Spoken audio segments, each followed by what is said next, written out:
हर हर महादेव। शिव नाम जप तथा भस्मना धारण की महिमा, त्रिपुंड के देवता और स्थान आदि का प्रतिपादन। ऋषि बोले, महाभाग व्यास शिष्य सूत जी, आपको नमस्कार है। अब आप उस परम उत्तम भस्म महात्म का वर्णन कीजिए। भस्म महात्म, रुद्राक्ष महात्म तथा उत्तम नाम महात्म, इन तीनों का परम प्रसन्नता पूर्वक प्रतिपादन कीजिए और हमारे हृदय को आनंद दीजिए। सूत जी ने कहा, महर्षियों, आपने बहुत उत्तम बात कही। यही समस्त लोगों के लिए हितकारी विषय है। लोग समस्त विश्व की उपासना करते हैं, वे अन्य धन्य है, कृतार्थ है तथा देह धारण सफल है तथा उनके समस्त कुल का उद्धार हो गया। जिनके मुख से भगवान शिव का नाम हो गया, जो अपने मुख से सदा शिव और शिव इत्यादि नामों का उच्चारण करते रहते हैं, पाप उनका उसी तरह स्पर्श नहीं करते जैसे खादिर वृक्ष के अंगार को छूने का साहस कोई भी प्राणी नहीं कर सकता।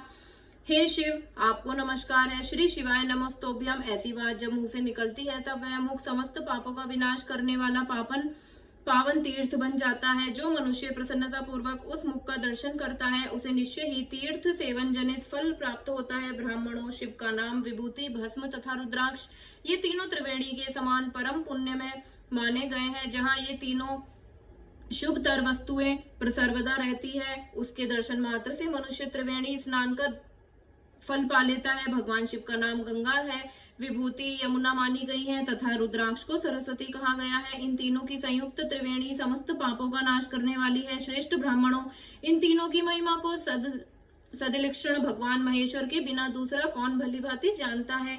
इस ब्रह्मांड में जो कुछ है वह सब तो केवल महेश्वर ही जानते हैं।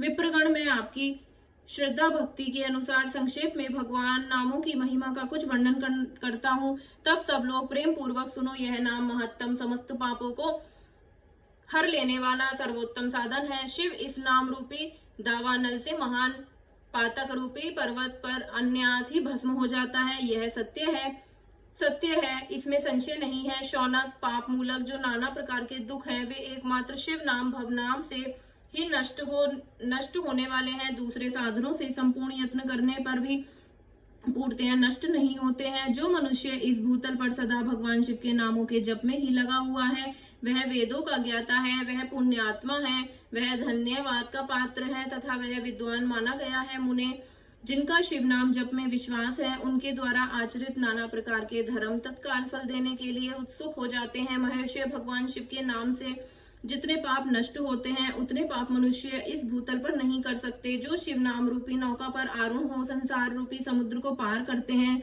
उनके जन्म मरण रूप संसार के मूलभूत वे सारे पाप निश्चय ही नष्ट हो जाते हैं। महामुने, संसार के मूलभूत पातक रूपी पादपों का शिव नाम रूपी कुठार से निश्चित ही नाश हो जाता है। जो पाप रूपी दावानल दल से पीड़ित है, उन्हें शिव नाम रूपी अमृत का पान करना चाहिए। पापों के दावानल से दग्ध देने वाले लोगों को उस शिव नाम के बिना, नामामृत के बिना शांति नहीं मिलती। जो शिव नाम रूपी सुधा की वृष्टि जनित धारा में गोते लगा रहे हैं, वे संसार रूपी दानव नल के बीच में खड़े होने पर भी कदापि शोक के भागी नहीं होते। जिन महात्माओं के मन में शिव नाम के प्रति बड़ी भारी भक्ति है, ऐसे लोगों की सहसा और सर्वथा मुक्ति होती है। मुनीश्वर, जिसने अनेक जन्मों तक तपस्या की है, उसी की शिव नाम के प्रति भक्ति होती है, जो समस्त पापों का नाश करने वाली है। जिसके मन में भगवान शिव के नाम के प्रति कभी खंडित ना होने वाली असाधारण भक्ति प्रकट हुई है, उसी के लिए मोक्ष सुलभ है, यह मेरा मत है। जो अनेक पाप करके उसे भी भगवान शिव के नाम जप में आदर पूर्वक लग गया है, वह समस्त पापों की मुक्ति को ही हो जाता है, इसमें संशय नहीं है। जैसे वन में दानव में दग्ध हुए वृक्ष भस्म हो जाते हैं, उसी प्रकार शिव नाम रूपी दानव दल से दग्ध होकर उस समय तक के सारे पाप भस्म हो जाते हैं। शौनक, जिसके अंग नृत्य भस्म लगाने से पवित्र हो गए हैं तथा जो शिव नाम जप का आदर करने लगा है, वह घोर संसार को भी पार कर ही लेता है। संपूर्ण वेदों का अवलोकन करके पूर्ववर्ती महर्षियों ने यही निश्चित किया है कि भगवान शिव के नाम का जप संसार सागर को पार करने के लिए सर्वोत्तम उपाय है। मुनिवरों, अधिक कहने से क्या लाभ है। श्री शिव नाम के सर्व पाप हरि महात्म का एक ही श्लोक में वर्णन करता हूँ। भगवान शंकर के एक नाम में ही पाप हरण की जितनी शक्ति है, उतना पातक मनुष्य कभी कर ही नहीं सकता। मुने, पूर्व काल में महापापी राजा इंद्रगुम्न ने शिव नाम के प्रभाव से ही उत्तम सद्गति प्राप्त की थी। इसी तरह कोई ब्राह्मणी युक्ति भी जो बहुत पाप कर रही चुकी थी, शिव नाम के प्रभाव से ही उत्तम गति को प्राप्त हुई। द्विजरों, इस प्रकार मैंने तुमसे भव नाम के उत्तम महत्व का वर्णन किया है। अब तुम भस्म का महत्व सुनो। जो समस्त पावन वस्तुओं को भी पावन करने वाला है। महर्षियों, भस्म संपूर्ण मंगलों को देने वाला तथा उत्तम है। उसके 2 भेद बताए गए हैं, उन भेदों का वर्णन करता हूँ, सावधान होकर सुनो। एक को महाभस्म जानना चाहिए और दूसरे को स्वल्प भस्म। महाभस्म के भी अनेक भेद हैं, वह 3 प्रकार का होता है, शौर्त, समार्थ और लौकिक। स्वल्प भस्म से भी बहुत से भेदों का वर्णन किया गया है। श्रौत और स्मार्त भस्म को केवल द्विजों के लिए उपयोग में आने योग्य कहा गया है। तीसरा जो लौकिक भस्म है वह अन्य सब लोगों के लिए उपयोग में आ सकता है। श्रेष्ठ मनुष्य ने यह बताया कि द्विजों को वैदिक मंत्र के उच्चारण पूर्व भस्म धारण करना चाहिए। दूसरे लोगों के लिए बिना मंत्र के ही केवल धारण करना विधान है। जले हुए गोबर से प्रकट होने वाला भस्म अग्नेय कहलाता है। महामुने, वह भी त्रिपुंड का द्रव्य है, ऐसा कहा गया है। अग्निहोत्र में उत्पन्न हुए भस्म का भी मनीषी पुरुषों को संग्रह करना चाहिए। अन्य यज्ञ से प्रकट हुए भस्म भी त्रिपुंड धारण के काम में ला सकते हैं। जाबालोपनिषद में आए हुए अग्नि इत्यादि 7 मंत्रों द्वारा जल मिश्रित भस्म में धूलन विभिन्न अंगों में मर्दन या लेपन करना चाहिए। महर्षि, जावलिन में सभी वर्णों का आश्रयों के लिए मंत्र से या बिना मंत्र के भी आदर पूर्वक भस्म में त्रिपुंड लगाने की आवश्यकता बताई है। समस्त अंगों में सजल भस्म को मलना अथवा विभिन्न अंगों में तिरछा त्रिपुंड लगाना, इन कार्यों को मोक्षार्थी पुरुष प्रमाद से भी न छोड़े, ऐसा श्रुति का आदेश है। भगवान शिव और विष्णु ने भी त्रियक त्रिपुंड धारण किया है। अन्य देवियों सहित भगवती उमा और लक्ष्मी देवी ने वाणी द्वारा इसकी प्रशंसा की है। ब्राह्मणों, क्षत्रियों, वैश्यों, शूद्रों, वर्ण संकरों तथा जाति भ्रष्ट पुरुषों ने भी उद्धूलन एवं त्रिपुंड के रूप में भस्म धारण किया है। इसके पश्चात भस्म धारण तथा त्रिपुंड की महिमा एवं विधि बताकर सूत जी ने फिर कहा, महर्षियों, इस प्रकार मैंने संक्षेप में त्रिपुंड का महत्तम बताया है। यह समस्त प्राणियों के लिए गोपनीय रहस्य है, अतः तुम्हें भी इस गुप्त ही रखना चाहिए। मुनिवरों, ललाट आदि सभी निर्दिष्ट स्थानों में जो भस्म में 3 तिरछी रेखाएं बनाई जाती हैं, उन्हीं को विद्वानों ने त्रिपुंड कहा है। भौं के मध्य भाग में से लेकर जहां तक भौं का अंत है, उतना बड़ा त्रिपुंड ललाट में धारण करना चाहिए। मध्यमा और अनामिका उंगली से 2 रेखाएं करके बीच में अंगुष्ठ द्वारा प्रतिलोम भाव से ही की गई त्रिपुंड कहलाती है, अथवा बीच की 3 उंगलियों से भस्म लेकर यत्न पूर्वक भक्ति भाव से ललाट में त्रिपुंड धारण करें। त्रिपुंड अत्यंत उत्तम तथा भोग और मोक्ष को देने वाला है। त्रिपुंड की 3 रेखाओं में से प्रत्येक के 9 देवता हैं, जो सभी अंगों में स्थित है। मैं उनका परिचय देता हूँ, सावधान होकर सुनो।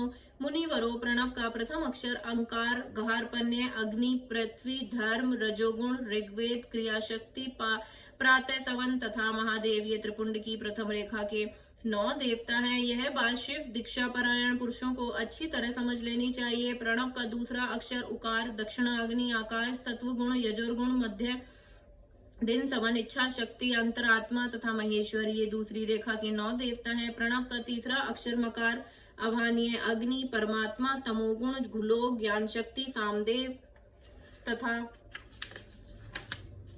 तृतीय सवन तथा शिव, ये तीसरी रेखा के 9 देवता हैं। इस प्रकार स्थान देवताओं को उत्तम भक्ति भाव से नित्य नमस्कार करके स्थान आदि से शुद्ध हुआ पुरुष यदि त्रिपुंड धारण करे तो भोग और मोक्ष को भी प्राप्त कर लेता है। मुनीश्वर, ये संपूर्ण अंगों से स्थान देवता बताए गए हैं। अब उनके संबंधी स्थान बताता हूँ, भक्ति पूर्वक सुनो। 32, 16, 8 अथवा 5 स्थानों से त्रिपुंड का न्यास करें। मस्तक, ललाट, दोनों कान, दोनों नेत्र, दोनों नासिका, मुख, कंठ, दोनों हाथों, दोनों कोहनी, दोनों कलाई, हृदय, दोनों पार्श्व भाग, नाभि, दोनों अंडकोश, दोनों उरु, दोनों गुल्फ, दोनों घुटने, दोनों पिंडली और दोनों पैर, ये 32 उत्तम स्थान हैं। इनमें क्रमशः अग्नि, जल, पृथ्वी, वायु, 10 दिक्क्रय प्रदेश, 10 दिक्पाल तथा 8 वस्तुओं का निर्वास है। धर, ध्रुव, सोम, आप, अनिल, अनल, प्रत्युष और प्रभास, ये 8 वसु कहे गए हैं। इन सब का नाम मात्र लेकर इनके स्थानों में विद्वान पुरुष त्रिपुंड धारण करें अथवा एकाग्रचित हो। 16 स्थान में ही त्रिपुंड धारण करें। मस्तक, ललाट, कंठ, दोनों कंधों, दोनों भुजाओं, दोनों कोहनियों तथा दोनों कलाइयों में, हृदय में, नाभि में, दोनों पसलियों में तथा पृष्ठ भाग में त्रिपुंड लगाकर वहां दोनों अश्विन कुमारों का, शिव शक्ति, रुद्र, ईश तथा नारद का और वामा आदि 9 शक्तियों का पूजन करें। ये सब मिलकर 16 देवता हैं। अश्विन कुमार 2 कहे गए हैं, नासत्य और दस्त्र अथवा मस्तक, केश दोनों कान, मुख दोनों भुजा, हृदय, नाभि दोनों, उरु दोनों जानों, दोनों पैरों और पृष्ठ भाग, इन 16 स्थानों में 16 त्रिपुंड का न्यास करें।